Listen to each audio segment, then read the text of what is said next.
First Contact's Folly. High above Earth's atmosphere, Admiral Xenavix stood on the bridge of the Nexarian warship Eternal Dominance, her crystalline exoskeleton refracting the ambient light into mesmerizing patterns. Her 4 pairs of compound eyes studied the holographic displays surrounding her command post, each showing different aspects of the primitive planet below. Fascinating how they still rely on combustion engines, she remarked to her second-in-command, Commander Rethtal, whose translucent wings twitched with barely contained amusement. Their most advanced quantum computers barely match our maintenance drones' processing power.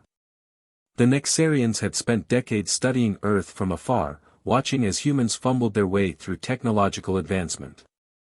Their species, evolved from crystal-based life forms, had mastered quantum mechanics before Earth's humans had discovered electricity. This inherent superiority formed the backbone of their military doctrine. "The invasion force is ready, Admiral," Rethtal reported, his crystalline appendages clicking against the ship's control interface. 20,000 warriors, equipped with our finest phase-shift armor and quantum disruption weapons. Though, given their technological level, we could probably conquer them with a fraction of that. Xenavix's mandibles curved in what passed for a smile among her kind. "Protocol demands overwhelming force, Commander. Besides, this will make an excellent training exercise for our younger warriors." She paused, studying a particular readout. "Their nuclear weapons are their only concerning feature, but our quantum shields will render those obsolete." Below them, at Fort Bragg, North Carolina, Colonel Amanda Blackwood was conducting a rather unusual training exercise. Her soldiers were learning to use compound bows, practicing with simple mechanical traps, and studying ancient military treatises. Many questioned her methods, but after 20 years of military intelligence, she had learned to trust her instincts. "Ma'am," Lieutenant James O'Reilly approached, holding a traditional Irish bow. "The men are wondering if we've gone full Renaissance fair." Blackwood smiled, watching Private Rashid demonstrate perfect form with a recurve bow. "Tell me, Lieutenant, what happens when an enemy believes they've won before the battle begins?" "They get careless, ma'am." "Exactly. And what happens when an enemy believes their technology makes them invincible?" Before O'Reilly could answer, every electronic device on the base simultaneously went dark. Phones died, computers shut down, and even the base's advanced radar systems fell silent. In the distance, the sound of helicopters making emergency landings filled the air. Blackwood's smile turned predatory. "They forget that humans have been killing each other quite effectively for thousands of years without smartphones." Above the planet, the Nexarian command crew celebrated their first victory. Their quantum disruption wave had worked perfectly, disabling every piece of modern technology on Earth. Admiral Xenavix watched with satisfaction as human civilization seemingly ground to a halt. "Begin the landing sequence," she ordered. "Target their primary military installations first. Let's show these primitives what real warfare looks like." Commander Rethtal coordinated the drop pod launches, each containing squads of Nexarian warriors in their gleaming phase-shift armor. The pods streaked through Earth's atmosphere like artificial meteors, their quantum shields preventing any primitive radar systems, had they still been functioning, from detecting them. "Admiral," a young tactical officer called out, his crystalline form vibrating with confusion. "We're detecting unusual movement patterns around several military bases. The humans appear to be dispersing into nearby forests and urban areas." "Probably panicking," Rethtal dismissed. "Without their precious technology, they're likely reverting to basic survival instincts." But Colonel Blackwood and her forces were far from panicking.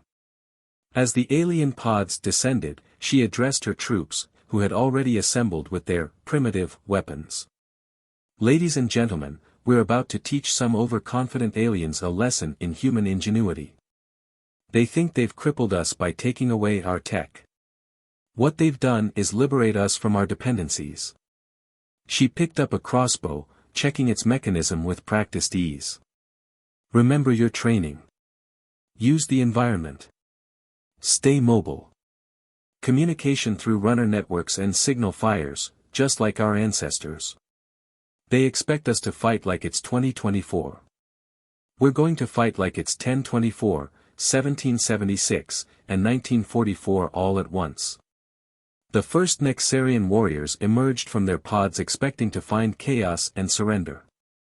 Instead, they found an eerily empty base and a single arrow, embedded in the ground before them, with a note attached that read in simple block letters, "Welcome to Earth. You should have studied our history."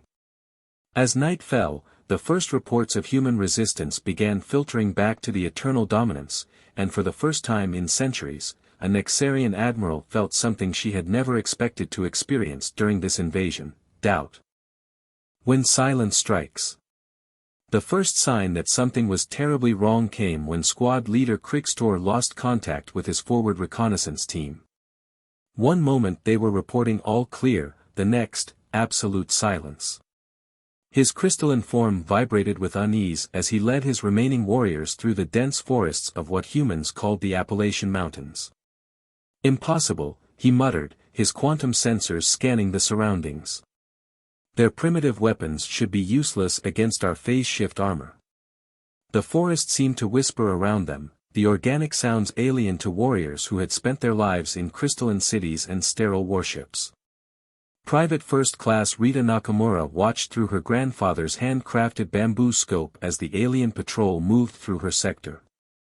From her hidden position in a carefully constructed blind, she thought they looked almost beautiful, like walking crystals catching the morning light. Beautiful, but vulnerable.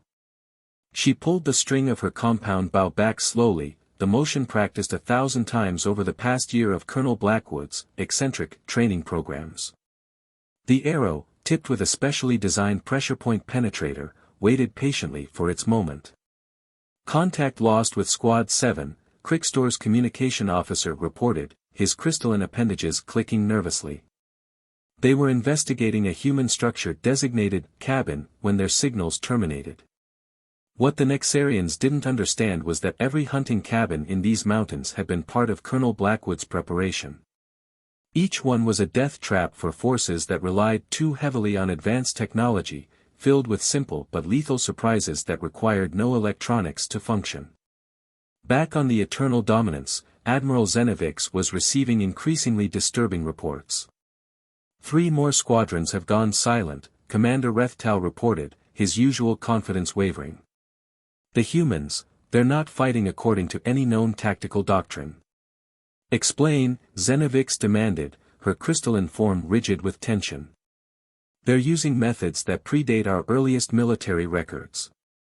Mechanical traps, projectiles powered by simple tension and gravity, coordinated attacks without any detectable communication signals. Our warriors. He hesitated, they don't know how to counter what they can't predict.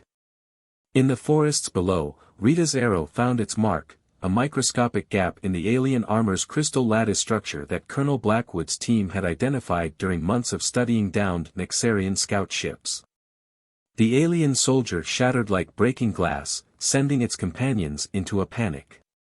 Before they could react, more arrows rained from multiple directions. The forest itself seemed to come alive with deadly intent. Krigstor watched in horror as primitive rope snares yanked 3 of his warriors into the canopy, their advanced armor useless against simple physics. "Fall back," he ordered, but it was too late. The ground beneath them gave way, a primitive pit trap lined with sharpened stakes. No electronics to detect, no energy signatures to scan, just carefully concealed death that had waited patiently for its moment. Meanwhile, in the urban centers, the Nexarians faced a different kind of primitive warfare. Lieutenant Diego Ramirez led his resistance cell through the streets of Buenos Aires, armed with makeshift black powder weapons and catapults mounted on horse-drawn carts. The aliens' advanced sensors, designed to detect energy weapons and electronic signals, were blind to the simple chemical reactions of gunpowder and the biological signatures of horses. "They gave us a gift," Ramirez told his fighters as they prepared another ambush. "They forced us to remember who we were before the machines. We were never helpless, we just forgot our own strength." Admiral Zenevix watched in growing horror as more red dots vanished from her tactical display. Each represented a lost squad, their quantum signatures winking out one by one. How, she demanded of her staff. How are they doing this without technology? A junior analyst, fresh from the academy, spoke up hesitantly. Admiral, I've been studying their historical records. Humans have been fighting wars for over 10,000 years. They didn't need quantum physics to develop effective killing techniques. In fact, he paused, his crystalline form dimming slightly, we may have done them a favor by neutralizing their technology. Explain, Zenevix commanded, dreading the answer.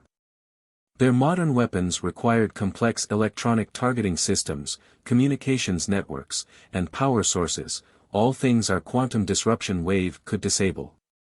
But their ancient weapons? He projected an image of a simple lever and fulcrum. These operate on fundamental physical principles. We can't disrupt gravity, tension, or inertia without affecting our own forces. On the ground, Colonel Blackwood coordinated her forces using a network of runners, signal fires, and drum codes, communication methods that had served humanity for millennia. Each region adapted its own ancient warfare techniques, Mongolian descendants on horseback wielding composite bows, Finnish soldiers on skis carrying indigenous hunting weapons, Maori warriors employing their ancestral tactical knowledge. As night fell again, the Nexarians learned another harsh lesson about primitive warfare: darkness was no longer their ally. Their light amplification systems, designed to filter and enhance electronic signatures, were useless against humans who had learned to navigate by touch and sound, who had trained themselves to fight in absolute darkness. Commander Rethtal's voice was heavy with concern as he delivered his evening report. Admiral, we've lost 30% of our ground forces. The humans, they're not just surviving without technology. They're thriving. It's as if. He struggled to find the words, as if we've freed them from their own constraints. In her hidden command post, Colonel Blackwood smiled as she received the latest reports via human courier. The aliens had expected to find helpless primitives when they took away humanity's modern weapons. Instead, they had awakened something far more dangerous: the collective military knowledge of countless generations, preserved in muscle memory and oral traditions, passed down through families and cultures that had never fully forgotten their roots. She drafted her next orders by candlelight, her words destined to be carried by runners to every resistance cell. Remember, we are not fighting with primitive weapons. We are fighting with proven weapons. Every arrow, every trap, every tactic we use has been refined by thousands of years of human warfare. We are not reverting, we are remembering. Ancient ways, modern wars. Deep in the Eternal Dominance's tactical center, the young analyst Vix Nil struggled to make sense of the data streaming in from Earth's surface. His crystalline form pulsed with distress as he compiled the latest casualty reports. They're using something called psychological warfare, he reported to Admiral Zenevix, projecting images of the latest human attacks. Our warriors aren't just being defeated, they're being terrorized. In the mountains of Nepal, Sherpa warriors led by Captain Pemba Dorje had turned the high-altitude terrain into a nightmare for the Nexarian forces. The aliens' advanced armor, designed for space combat and energy weapons, proved catastrophically vulnerable to the simple physics of gravity and cold. The mountains have always been our allies, Pemba told his fighters as they prepared another ambush. Our ancestors knew every path, every cave, every treacherous slope. The aliens think their technology makes them superior. Let them learn what we have known for generations: nature is the greatest warrior of all. The Nexarian patrol never saw the avalanche coming. Their sensors, calibrated to detect energy weapons and electronic signatures, failed to register the carefully placed charges of black powder that triggered the cascade of snow and rock. The aliens' crystalline forms, evolved for the sterile environment of space, shattered in the extreme cold. Meanwhile, in the Amazon rainforest, indigenous tribes had joined forces with modern military units, creating a hybrid warfare style that left the aliens completely baffled. Chief Rayoni, working alongside Brazilian special forces, had revived ancient hunting techniques that turned the dense jungle into a death trap. Our ancestors hunted jaguars with nothing but wit and simple tools, he explained to a group of soldiers as they prepared blowguns with paralytic darts. These crystal invaders are far less cunning than a jungle cat. The Nexarians learned quickly that their phase shift armor had a critical weakness: it couldn't stop what it couldn't detect. The natural toxins used by the indigenous warriors passed through their advanced shields as if they weren't there, their ancient chemical compositions unfamiliar to the aliens' defensive systems. Admiral Zenovix faced mounting pressure from the High Command. How is it possible, the Grand Strategist's hologram demanded, that a pre-space civilization is defeating our most advanced battle force? They're not fighting as a pre-space civilization, Zenovix admitted, her crystalline form dulled with stress. They're fighting as 1,000 different civilizations, each with its own proven combat doctrine refined over millennia. We prepared to fight one enemy, instead, we faced the accumulated military knowledge of their entire species. On the ground, the human resistance grew bolder. In the Australian outback, Aboriginal trackers led Nexarian patrols into natural death traps, using knowledge passed down through the Dreamtime. In the Arctic, Inuit hunters demonstrated why their hunting techniques had survived for thousands of years, their simple weapons proving devastatingly effective against the aliens' crystalline biology.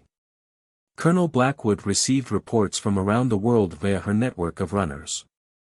Each told the same story: humanity wasn't just surviving, they were rediscovering their heritage. Ancient warfare techniques, preserved in cultural memories and historical records, were being combined in ways never before seen. In Japan, modern soldiers trained in ancient samurai arts found that their discipline and precision were perfectly suited for exploiting weaknesses in the alien armor.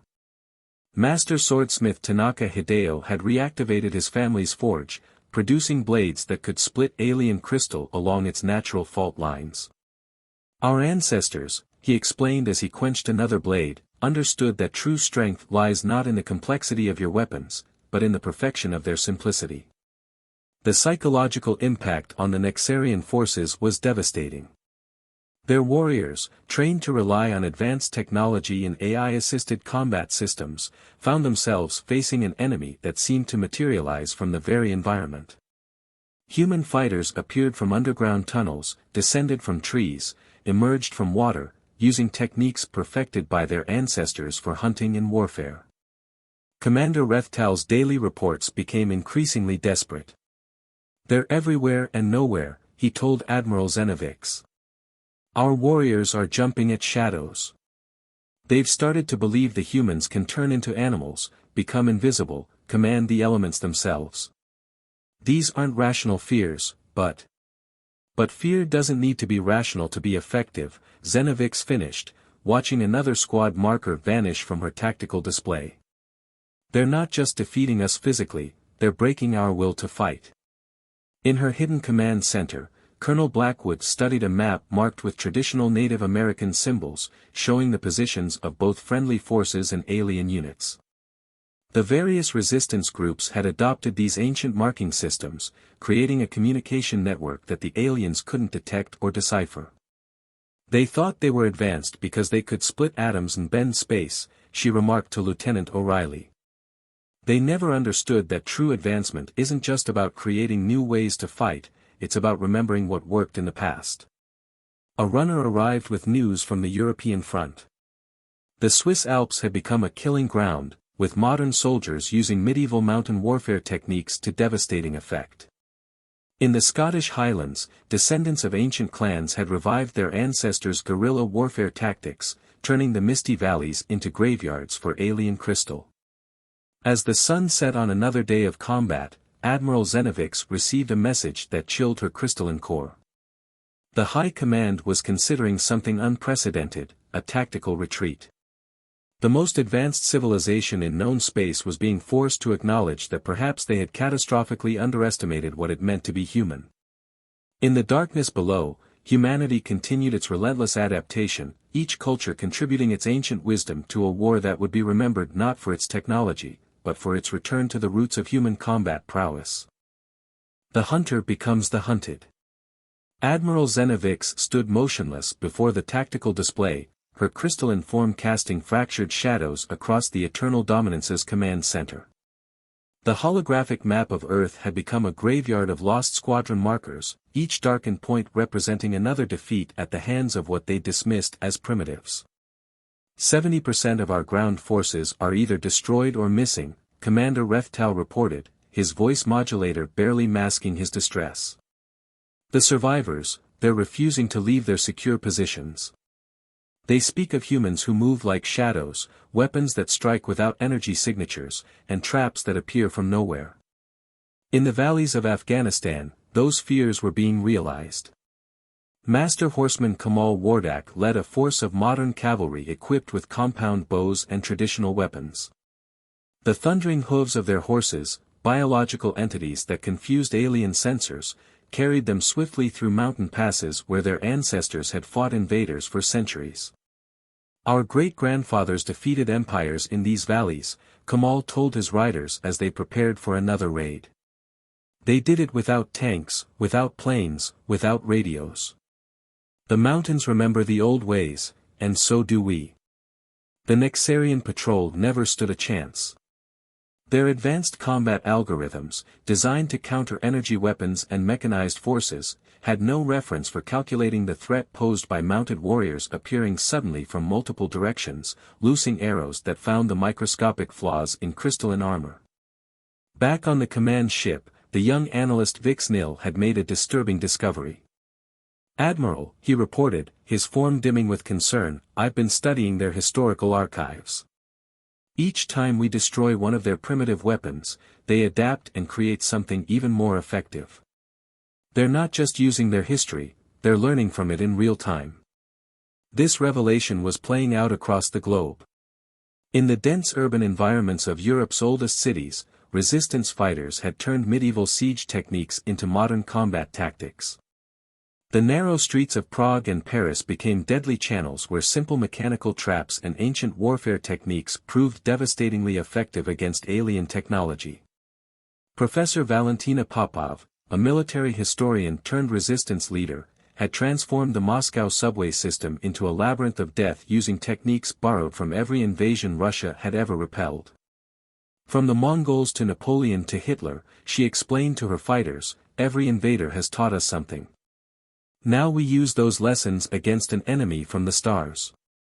The Nexarians discovered too late that their quantum disruption wave, meant to disable human technology, had instead stripped away their own technological advantages. Their warriors, used to fighting in open space or on sterile battlefields, found themselves trapped in environments shaped by millennia of human conflict. Colonel Blackwood received reports of similar successes from around the world. In South America, Incan descendants used their ancestors' knowledge of mountain warfare to devastating effect.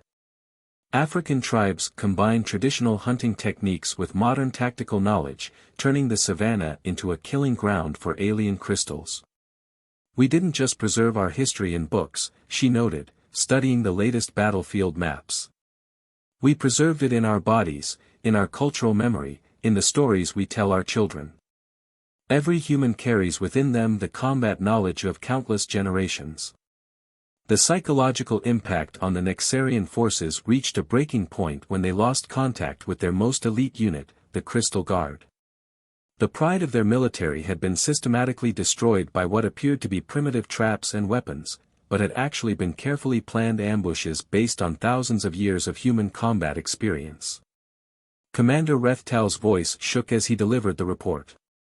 "The humans, they're not just fighting us, Admiral. They're hunting us. Every defeat teaches them more about our weaknesses. They're combining warfare techniques that evolved independently across their world, creating hybrid tactics we've never seen before." In the Pacific, islander navigators guided silent boats through treacherous waters, using stars and wave patterns to coordinate attacks on alien positions. Their ancestors had crossed vast oceans without instruments, now they used that same knowledge to outmaneuver the most advanced spacefaring civilizations' naval forces. A particularly devastating blow came when the humans began targeting the Nexarians' crystalline biology itself. Traditional Chinese alchemists had worked with modern chemists to develop compounds that could weaken alien crystal structures, compounds based on ancient formulas that required no modern technology to produce. Admiral Zenevix received the latest tactical analysis with growing dread.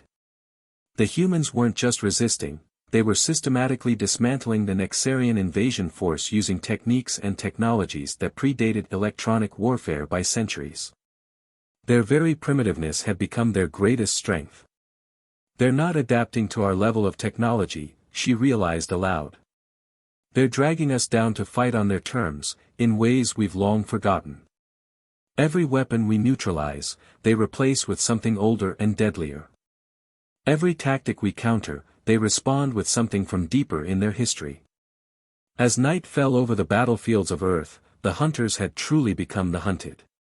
Humanity's ancient warriors had risen again, their knowledge preserved and passed down through generations, now turned against an enemy that had foolishly believed technological superiority equated to martial supremacy. In her command center, Colonel Blackwood prepared for the final phase of Earth's resistance. "Send word to all commands," she instructed her runners. "The time has come to show our visitors why humanity's warrior spirit has survived every catastrophe, every invasion, every attempt to break us. We're not just fighting for our present, we're fighting with the strength of our entire history."